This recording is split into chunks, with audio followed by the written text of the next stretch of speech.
Hello అందరికీ welcome to my channel. Today recipe నేను క్యాబేజీతో డిఫరెంట్గా ట్రై చేద్దామని క్యాబేజీ కోఫ్తా కర్రీ చేశాను. నార్మల్గా క్యాబేజీ బోర్ కొడుతుంది కదా, సో ఇలా ట్రై చేయండి, బాగుంటుంది.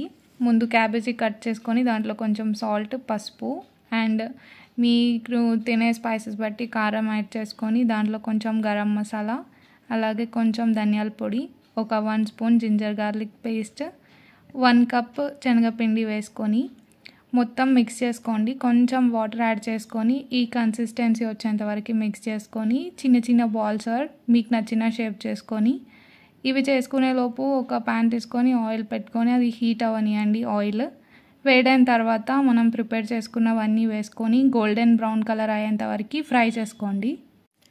మీరు ఇంకా మా ఛానల్ని సబ్స్క్రైబ్ చేసుకోకపోతే please do subscribe my channel. ఇలాంటి మంచి రెసిపీస్తో మళ్ళీ మీకు ఇలాంటి వీడియోస్ కావాలంటే ఛానల్ సబ్స్క్రైబ్ చేసుకొని నోటిఫికేషన్ ఆన్ పెట్టుకోండి.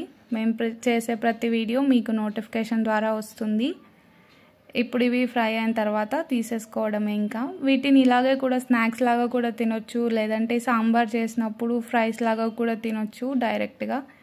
ఇలా కర్రీ కూడా ప్రిపేర్ చేసుకోవచ్చు. దీంతో సేమ్ మనం మంచూరియా లాగే ఉంటుంది. అలాగే మంచూరియాస్ కూడా ప్రిపేర్ చేసుకోవచ్చు, ఇలా చేసుకొని కూడా బాగుంటుంది.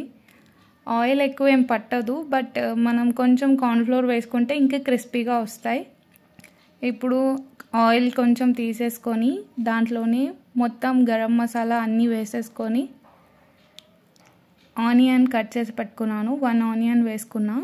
దాంట్లో కొంచెం జింజర్ గార్లిక్ పేస్ట్, అలాగే 1/2 టీ స్పూన్ పసుపు వేసేసుకొని కలర్ చేంజ్ అయ్యేంత వరకు ఒక 1 మినిట్ ఫ్రై చేసుకోండి.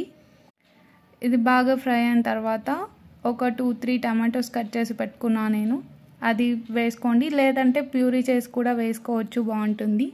నేనైతే డైరెక్ట్ టమాటోస్ వేసాను. ఇవి మగ్గేంత వరకు ఇంకో 5 మినిట్స్ మూత పెట్టుకొని మగ్గించుకోండి. దానికంటే ముందు కొంచెం సాల్ట్ యాడ్ చేసుకుంటే తొందరగా కుక్ అయిపోతాయని టమాటోస్లో సాల్ట్ వేసుకొని కలిపేసుకొని ఒక మూత పెట్టి 5 మినిట్స్ మగ్గించండి. ఇలాంటి రెసిపీస్ ఇంకా ఏమైనా మీ దగ్గర ఉంటే కమెంట్ సెక్షన్లో మెసేజ్ చేయండి. ఇది మగ్గిన తర్వాత దాంట్లో కారం 2 టేబుల్ స్పూన్ వేసుకున్నాను, 1 టేబుల్ స్పూన్ సాల్ట్. ఇదంతా మిక్స్ అయ్యేలాగా బాగా కలిపేసుకోండి. మగ్గిన తర్వాత ఆయిల్ వస్తుంది దాంట్లో నుండి, అప్పుడు ఒక 1 గ్లాస్ అంటే స్మాల్ గ్లాస్ వాటర్ వేసుకొని కలిపేసుకోండి. ఇదంతా బాగా ఫ్రై అయిన తర్వాత మూత తీసేసుకొని దాంట్లో గరం మసాలా ఆర్ ధనియాల పొడి ఏదైనా కొంచెం యాడ్ చేసుకోండి. ఇది యాడ్ చేసుకొని కలుపుకొని మూత పెట్టండి. దాంట్లో ఆయిల్ వచ్చిన తర్వాతకి మనం ఇంతకుముందు ఫ్రై చేసి పెట్టుకున్నాం కదా మంచూరియన్స్, అవి యాడ్ చేసేసుకోవడమే. ఇంకా ఈ రెసిపీ నేను ఫస్ట్ టైం ట్రై చేశాను, బట్ టేస్ట్ మాత్రం సూపర్గా వచ్చింది. మీరు కూడా ట్రై చేయండి. ఎలా వచ్చిందో కమెంట్ సెక్షన్లో నాకు మెసేజ్ చేయండి. ఇంకా మీ దగ్గర ఏమైనా కొత్త రెసిపీస్ ఉంటే ప్లీజ్ డూ మెసేజ్ చేయండి, నేను వాటిని ట్రై చేస్తాను. ఇదండి రెసిపీ. ఇప్పుడైతే మీ దగ్గర చిల్లీ ఉంటే ఇప్పుడు వేసేసుకొని అలాగే కొరియాండర్తో గార్నిష్ చేసేసుకుంటే రెసిపీ రెడీ. తిని చూడండి. ఇది రోటీ ఆర్ కర్రీలో రైస్లోకైనా సూపర్గా ఉంటుంది. Thank you. వీడియో నచ్చితే ప్లీజ్ లైక్ చేయడం మాత్రం మర్చిపోకండి. మీరు లైక్ చేస్తేనే ఈ వీడియో వేరే వాళ్ళకి కూడా వెళ్తుంది. సో లైక్ చేయండి. అలాగే ఏమైనా డౌట్స్ ఉంటే కమెంట్ చేయండి. ఛానల్ మాత్రం సబ్స్క్రైబ్ చేసుకోండి. Thank you.